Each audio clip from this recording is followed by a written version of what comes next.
On August 10, 2025, at precisely 3:25 p.m., a group of senior Russian military leaders gathered around a reinforced table deep inside a hidden command bunker near Kherson. The atmosphere was calm, almost too calm, because the men believed that being underground made them untouchable. But above ground, preparations for a daring mission were already in motion. On a hidden auxiliary strip, an F-16 fighter jet sat ready for launch. Its mission, one precise strike against this very bunker. Unknown to the Russian officers, their secret facility was not secret at all. For months, Ukrainian intelligence had been quietly studying every detail, mapping the antenna clusters, charting communication hubs, and tracking supply routes in and out of the complex.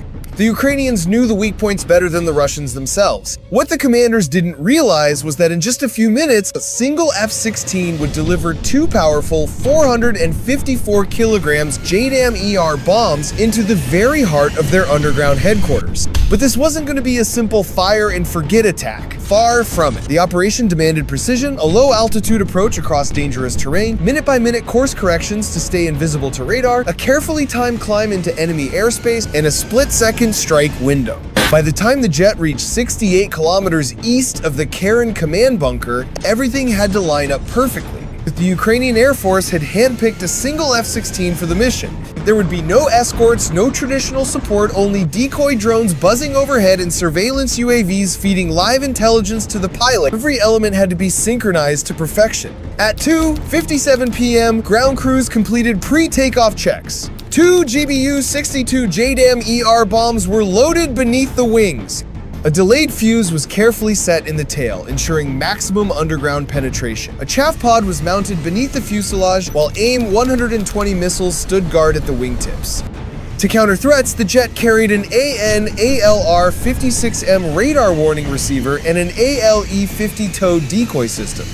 Two large 370 gallons fuel tanks gave the jet extended range and endurance. On the digital side, mission coordinates, guidance profiles, and toss bombing parameters were uploaded into the aircraft's systems.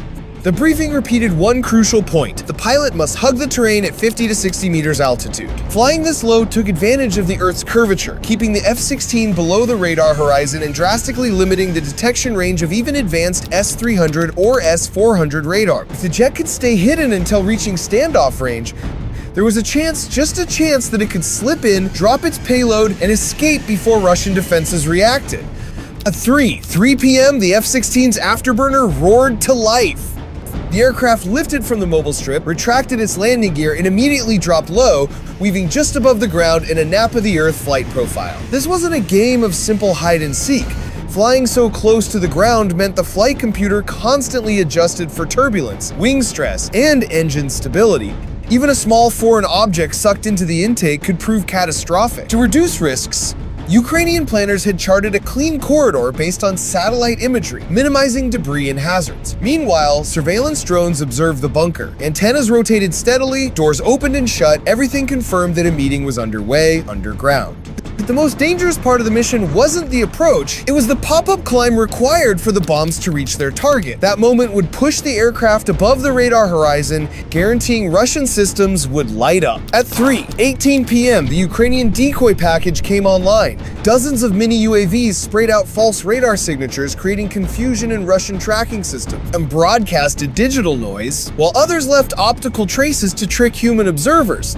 The goal? To make radar operators hesitate for just a few seconds long enough for the real F-16 to slip through. At 3:21 p.m., the jet's warning receiver lit up. Russian radars had painted it. Illumination beams swept in from the northeast. The pilot executed a beam maneuver, flying perpendicular to the radar to scramble Doppler tracking. At the same time, his ALQ-131 jammer blasted noise across the spectrum. Moments later, a missile launch alert sounded. The pilot deployed his ALE-50 decoy, reduced speed, and widened his turn radius to throw off the missile's predictive cone. Seconds later, the Russian missile veered off, chasing the decoy into empty sky before detonating harmlessly. It was a narrow escape. The F-16 had only one option left: climb and strike. At 3:22 p.m., the F-16 pitched upward at a 35 to 40 degree angle, climbing to nearly 2,000 meters. The maneuver gave its winged JDAM bombs maximum range. The first munition separated, its GPS INS guidance system locking on. The second followed milliseconds later.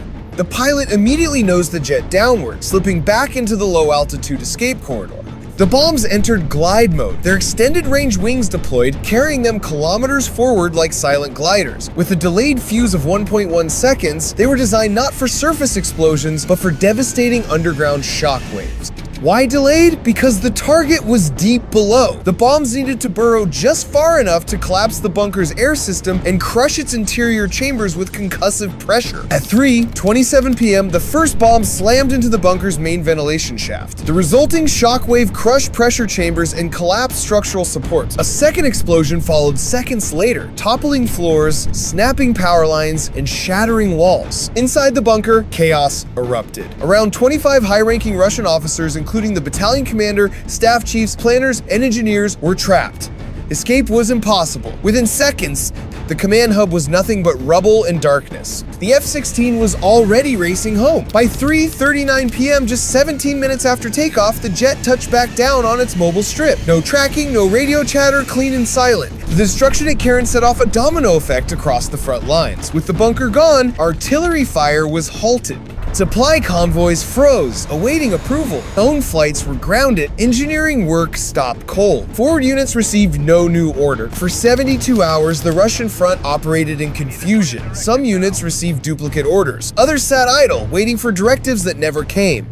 Ukrainian forces seized the moment, pushing pressure across 8 different sectors. The strike demonstrated the strategic power of the JDAM-ER system.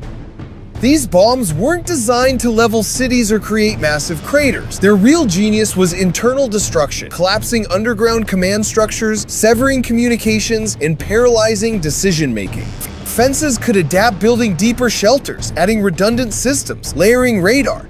But every defensive measure created new vulnerabilities. Ventilation shafts, power feeds, and communication lines all had to connect to the surface, and those links could always be exploited. Still, nothing was guaranteed. Weather shifts, GPS interference, or even a faulty fuse could ruin a mission. That's why Ukraine invested in redundancy backup plans, backup routes, backup jamming. What made this mission remarkable wasn't just its technical execution, but the ripple effect it unleashed. One jet, one strike, less than 20 minutes in the air, and an entire battalion's command structure crumbled. In the weeks after the Kherson strike, Ukrainian F-16 tactics evolved. Mobile bases multiplied, pod systems were upgraded, pilots trained for even faster missions, radar suppression times grew longer, ammunition reliability climbed higher. By adapting after each mission, the Ukrainian Air Force ensured that operations like this weren't isolated miracles, they became a repeatable strategy. In short, this single mission didn't just destroy one underground bunker, it shook the confidence of an entire military structure. What began at 3:25 p.m. on August 10th, 2025 was more than just a strike, it was a turning point.